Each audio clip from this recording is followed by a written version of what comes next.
নমস্কার, ব্যানার্জি পুজো ইনফরমেশনে আপনাদের সবাইকে স্বাগত। সামনে 2025 মে মাসে হরহারিণী অমাবস্যা আসতে চলেছে। হরহারিণী অমাবস্যায় আপনারা কি করবেন, কি করবেন না, কীরকমভাবে পুজো করলে আপনাদের পরিবারের মঙ্গল হবে, ভালো হবে, সবাইকার মনস্কামনা পূর্ণ হবে, সেসব নিয়ে আমি কিছু আপনাদের সামনে জানাবো। 26শে মে হরহারিণী অমাবস্যার মাহাত্ম্য আপনাদেরকে জানাবো। আপনারা বিষয়গুলো খুব ভালোভাবে জানবেন এবং মনে রাখবেন, সেই রকম আপনারা কাজ করবেন, নিশ্চিত আপনারা ভালো ফল পাবেন। এই হরহারিণী কালিকা পুজো, হরহারিণী অমাবস্যার হরহারিণী কালিকা পুজো অমাবস্যা নামে খ্যাত। এই হরহারিণী অমাবস্যা একটা বিরল যোগ। এই অমাবস্যার দিনে যে যেমনভাবে, যে যেমন আশায় মায়ের কাছে মনস্কামনা করেন, সে সেরকম ফল নিশ্চিত পাবেন।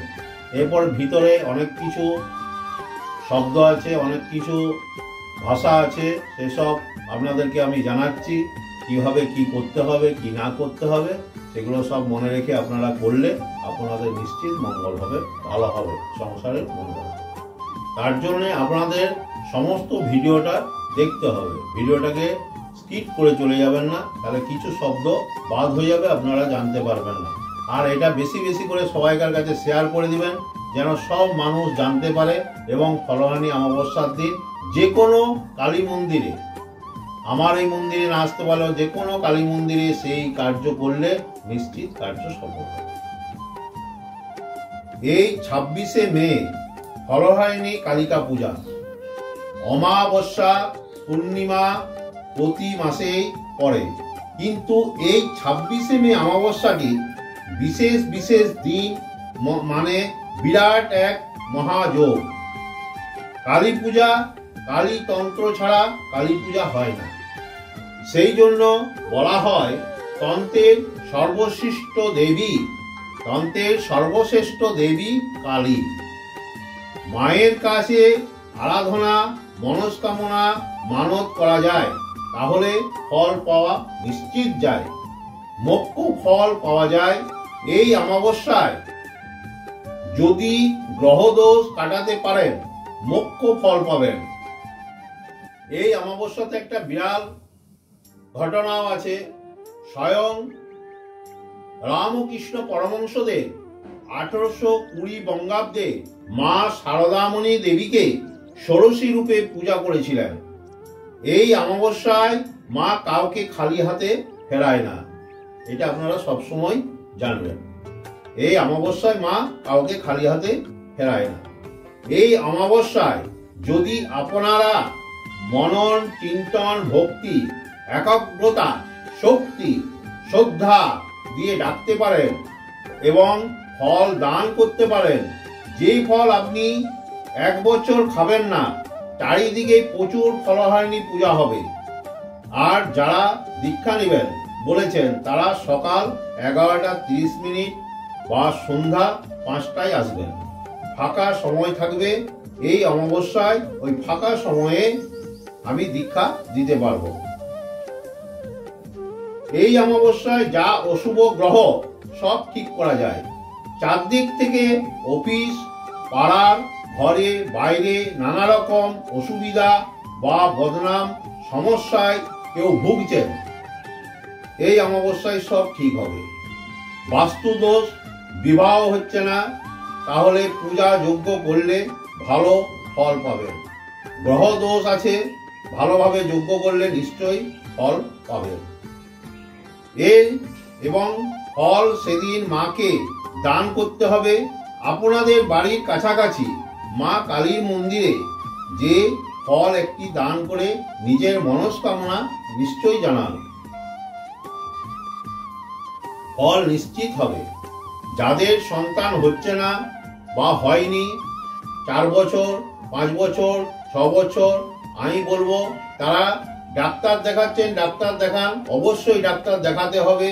কিন্তু এই অমাবস্যা, ফলহারিণী অমাবস্যায় যদি স্বামী স্ত্রী এসে মায়ের কাছে একটি ফল দান করতে পারেন, তাহলে আপনি অসাধারণ সাফল্য পাবেন। কিন্তু মনস্কামনা আপনার চিরস্থায়ী যেন হয়, অন্যদিকে মন যেন না চলে যায়।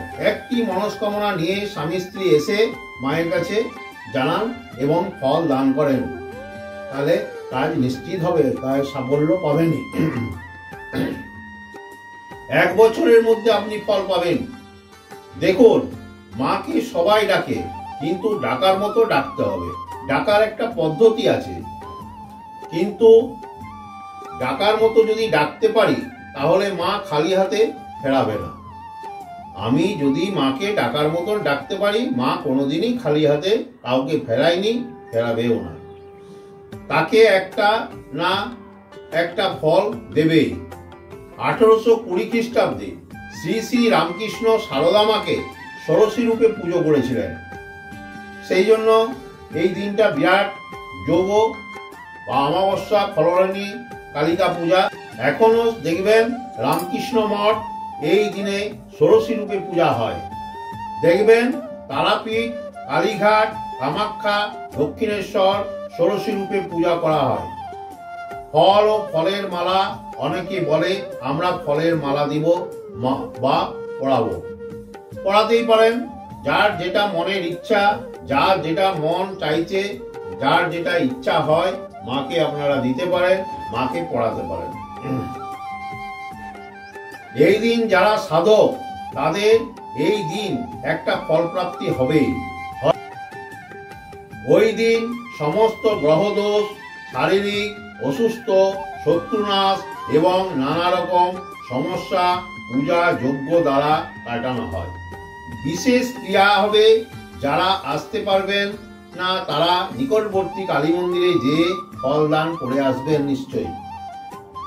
যার যা দোষ আছে সেই দিন কাটিয়ে দিন।